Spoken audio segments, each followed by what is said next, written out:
করতে বলছে R1 R2 RC RE, তাই না? সবগুলো বের করতে বলছে। আমাকে দেওয়া আছে বিটার ভ্যালু আর BCE এর ভ্যালু দেওয়া আছে, তাই না? এই দুইটার ভ্যালু দেওয়া আছে, আমাকে বাকি সবগুলা ভ্যালু কি করতে হবে, বের করতে হবে, তাই না? যেহেতু এটা দেওয়া আছে, দেখেন যেহেতু IC দেওয়া আছে, যেহেতু IC কত দেওয়া আছে, IC কি সমান দেওয়া আছে কত 10 মিলি অ্যাম্পিয়ার, তাই না? তাহলে অ্যাপ্রক্সিমেটলি কি পাই গেছি, I পাই গেছি, তাই না? অ্যাপ্রক্সিমেটলি কি পাই গেছি, I পাই গেছি। আচ্ছা, যেহেতু অ্যাপ্রক্সিমেটলি আমরা এটা পাই গেছি, I তাহলে কত লিখতে পারি 10, তাই না? আচ্ছা, এই পয়েন্টের ভোল্টেজটা কত কি আমরা জানি না, বা বের করার কোনো ওয়ে আছে? কিছু কি দেওয়া আছে না? অ্যাকচুয়ালি এটা কি B না? তাহলে B ইকুয়ালটা আমরা কি লিখতে পারি অ্যাকচুয়ালি? এখানে I আর RE না? এটা কিন্তু আমরা জানি, এইটাও জানি না, এটাও জানি না, তাহলে দুইটা রেশিও মান কি জানি না, তাই না? তাহলে দুইটা রেশিও তো আমাদের জানতে হবে। তাহলে বলো তো এই বিটা কত ধরবো বলছিলাম, মনে আছে কিনা? যদি কোনো রেশিও বা মান বের করতে না পারে তাহলে বিটা এর ভোল্টেজটা ধরবো, কত ধরবো? 6/10, রাইট। এই করোনাই নাকি পড়ানো? হ্যাঁ, এটা ঠিক আছে।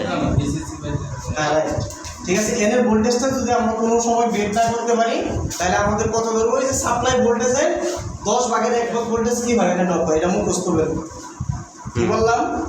মুখস্থ বের, এটা ঠিক আছে, কথা ক্লিয়ার? ওকে, তাহলে এটা সমান আমরা কি লিখতে পারি 10 এটা 20, তাই না? BCC কত দেওয়া আছে? 20। তাহলে 20 ভাগ কত 10 ইকুয়াল টু I এর ভ্যালু কত হয়ে গেছে 10 ইনটু কত RE, তাহলে এখান থেকে RE পেয়েছি কিনা? তাহলে বলো RE কত?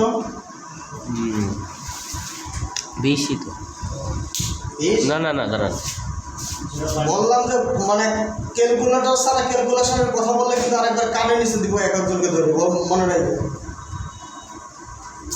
যদি আমরা ক্যালকুলেটরে করি 0.2 কত আসছে? 0.2 কিলো ওহম। তাহলে এটা একটা আনসার, দেখো তো আমাদের বের করতে পারছে না, এটা RE একটা আনসার কিন্তু হয়ে গেছে। ক্লিয়ার তো? এতটুকু জিনিস ক্লিয়ার তো? যদি কোনো সময় আমরা কোনোভাবে মান বের করতে না পারি, এটাকে বলে ডিজাইন। মানে একটা ট্রানজিস্টর সাধারণত এইভাবে ডিজাইন করা হয়। এখানে যে ভোল্টেজ হয় অ্যাপ্রক্সিমেটলি এই সাপ্লাই ভোল্টেজ 10/1 ভোল্টেজ যেন কি হয়, ড্রপ করাইতে হয়। এইভাবেই সার্কিটটা তৈরি করা হয়। ট্রানজিস্টর এই ভোল্টেজ ডিভাইডার ট্রানজিস্টরটা সাধারণত এইভাবে তৈরি করা হয়। আমার কথাটা ক্লিয়ার? এই জন্য আমরা এই জিনিসটা আলাদা মুখস্থ রাখতে হবে, যদি না দেয় তাহলে এইভাবে আমাদের নিতে হবে। বুঝে আসছে কথা? ওকে, তাহলে একটা জিনিস খেয়াল করে দেখো, আমাদের BCE দেওয়া আছে, তাই না? BC সমান আমরা কি লিখতে, BC মাইনাস B। দেখো এটা সমান কত দেওয়া আছে? 8 ভোল্টেজ, তাই না? ওকে, আর এই BC সমান কি দেওয়া আছে? দেওয়া নেই। তাহলে BC আর এই B পাই গেছি আমরা, কত পাইছি বলো তো? 2 ভোল্টেজ না? কি বলো? B কত? 2 ভোল্টেজ না? বুঝে আসছে তো নাকি? আচ্ছা, এটা হচ্ছে B হচ্ছে 2 ভোল্টেজ। তাহলে অ্যাকচুয়ালি একটা জিনিস খেয়াল করে দেখো, তাহলে আমরা কি লিখতে পারি? BC সমান কত লিখতে পারি? 10 ভোল্ট। আবার আরেকটা জিনিস খেয়াল করো, BCটা কোথায় আছে? এটা BC না? তাহলে BCটা কি এই ভোল্টেজ? এটা বাদ দিলে কি এটা চলে আসবে? কি বলো? তাহলে আমরা এই BC সমান আমরা কি লিখতে পারি বলো তো? 20 মাইনাস, খেয়াল করো এই ডটটা বাদ দিতে হবে না? তাহলে এর IC তো দেওয়া আছে, কত দেওয়া আছে? 10 ইনটু কত বলো? RC ইকুয়াল টু কত? 10 না? এটা বুঝে আসছে কিনা? ভাই একবারে RC সমান 20 মাইনাস 10/10 দিতে হবে। হবে, কিন্তু এটা বুঝে আসছে কিনা? আমরা তো বাইরে করছি, তাই না? আমাকে যদি এখন BC এর মান বের করতে বলতো তাহলে কি এটা একটা আনসার ছিল না? না, কি বলো, আমাদের যদি বাইরে করতে বলতো BC এর মান বের করো, তাহলে এটা কি একটা আনসার কিনা? এই বুঝছো কিনা তুমি এটা? জি, এটা বুঝছি। কারণ BC equal to BC minus B। তাহলে এটার মান দেওয়া আছে, আর এটার মান দেওয়া নাই। এটার মান কত দেওয়া আছে? 2। কারণ 2 কিভাবে? ওই যে এটা 10/1 তাহলে 10 2 দ্বারা ভাগ করলে, ঠিক আছে? ওকে, তাহলে এখন দেখো কয়টা রাশির মান জানা? একটা। তাহলে RC এর মান কত এখান থেকে? কত আছে? 1। তাহলে 1 কিলো ওহম, তাই না? তাহলে এটা একটা আনসার। RC এর মান আমাকে বের করতে বলছে। বুঝে আসছে কথা? পারা যাবে তো নাকি? আচ্ছা, তাহলে আমরা আর এর মান পাই গেছি আর সি এর মান পাই গেছি, তাহলে দুইটার মান পাইছি। এখন আমাদের দরকার কি R1 এবং কি দরকার R2 দরকার, তাই না? তাহলে একটা জিনিস খেয়াল করো, আমরা যদি এখানে এটার ভোল্টেজটা কত আমরা জানি কিনা? 0.07 এটার ভোল্টেজটা 0.7। গামজা গুলি কথা বললে হবে? ওই জায়গা এই ভাই এটার ভোল্টেজটা কি 0.7? না কি কথা বলো? এনে 0.7 হচ্ছে এতটুকু ভোল্টেজ। এই ভোল্টেজটা এই ভোল্টেজটা যোগ করলে এই ভোল্টেজটা হবে। এটা 0.7 কতটা কি হতে পারে? এই ভোল্টেজটা কি এই দুইটার এখানে প্যারালাল না? হ্যাঁ এই দুইটার প্যারালাল কি না? তাহলে তুমি কি লিখতে পারো? মানে এটাকে লিখতে পারো B2 অথবা BTS। কি লেখা যায়? BTS B2 লেখে অথবা কি লেখে? আমি BTS BTS লিখছি, তাই না? তাহলে কি লিখতে পারি? Thevenin। মোট ভোল্টেজ কত? 20 কিন্তু ওই শাখার রেজিস্ট্যান্স কত? R2। এটা R2, তাই না? এটা হচ্ছে R2, তাই না? R2 বাদ কত টোটাল রেজিস্ট্যান্স? তাহলে R1 প্লাস কত? R2। তাহলে একটা জিনিস খেয়াল করে দেখো, এই ভোল্টেজটা কি আমরা জানি কিনা? না এই ভোল্টেজটা কি এই ভোল্টেজটা না? এই ভোল্টেজটা, হ্যাঁ B2 ভোল্টেজটা কোনটা? এইটা। এটা তো ভোল্টেজ ডিভাইডার বলা, এই ভোল্টেজটা দুইটার ভিতরে সাপ্লাই, তাই না? তাহলে একটা জিনিস খেয়াল করো, এই ভোল্টেজটা আর এই ভোল্টেজটা যোগ করলে তো এই ভোল্টেজটা দেখো, এর ভোল্টেজ তুমি জানো, এর কত? 2। এর কত? 0.7 0.7। তাহলে এটা কত? তাহলে 2.07 এটা কি 2.7 না? বুঝো নাই নাকি? আমি তো এই পয়েন্টে ভোল্টেজটা জানি, তাই না? এই ভোল্টেজটা আর এই ভোল্টেজটা যোগ করলে তো এই ভোল্টেজটা। বুঝে আসছে কথা? তাহলে একটা জিনিস খেয়াল করে দেখো, তাহলে এই ভোল্টেজটা কত? 2.7। ওকে, আর এনে জানি আমরা 20, এনে R1 এবং R2 দুইটার মানই তো অজানা, জানি না। আচ্ছা, কালকে একটা কন্ডিশন লিখছিলাম 10 R2 মানে গ্রেটার দ্যান অর ইকুয়াল কি বিটা আনি, এই মনে আছে কিনা? হ্যাঁ এটা লিখছিলেন, মনে আছে না? তাহলে একটা জিনিস খেয়াল করে দেখো, আমি অ্যাপ্রক্সিমেটলি তাহলে R2 সমান কত লিখতে পারি? সমান বললাম, ঠিক আছে? বললাম সমান, ঠিক আছে?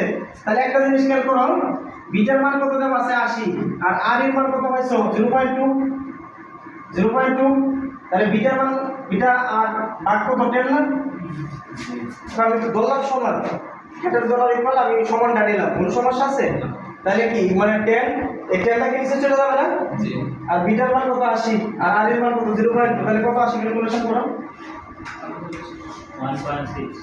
তাহলে 1.6 কিলো ওহম, এটা একটা आंसर। R1 এর মান চাইছে না? আর নাকি R2 এর মান চাইছে? কি কন্ডিশন কালকে মনে মুখস্থ করতে বলছিলাম, বলে আছে? ওকে, তাহলে একটা জিনিস খেয়াল করো, R2 এর ভ্যালু কত পাই গেছো? 1.6। তাহলে R1 প্লাস কত? 1.6। কটা রাশির মান জানা এখানে?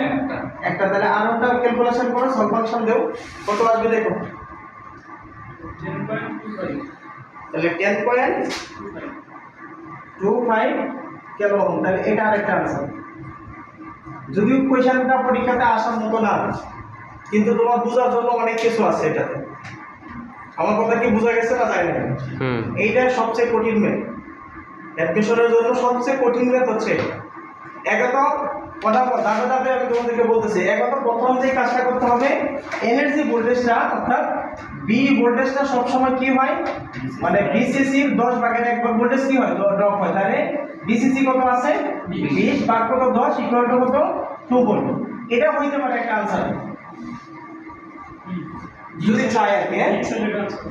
তাহলে একটা জিনিস খেয়াল করো, প্রথমে আমাদের এই কাজটা আগে করে নিতে হবে, এই পয়েন্টের ভোল্টেজটা কি, যেহেতু আমাদের কোথাও কোনো ভ্যালুর মান দেওয়া নাই, আমরা বের করতে পারতেছি না, তাহলে এই ভোল্টেজটা ডিসিসির 10 ভাগের 1 ভাগ ভোল্টেজের ড্রপ করে রাখবো। তাহলে ভোল্টেজটা কত হয়?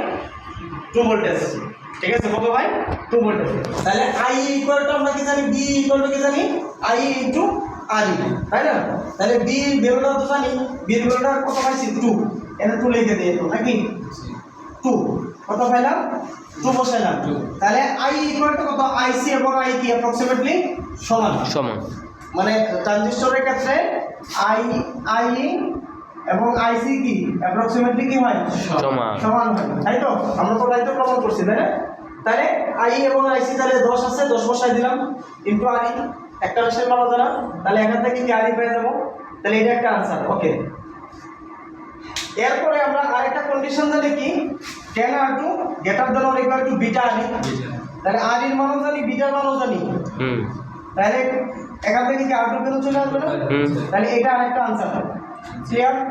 আচ্ছা, এখন আমরা যদি এর ভোল্টেজ ডিভাইডার রুল প্রয়োগ করি, তাহলে আমরা কি লিখতে পারি? b2 অথবা bts, এটা এই পয়েন্টের ভোল্টেজটাই তো এটা, তাই না? এটাকে আমরা b2 লিখতে পারি অথবা কি লিখতে পারি? bts লিখতে পারি অ্যাপ্রক্সিমেটলি। তাহলে আমরা কি লিখতে পারি?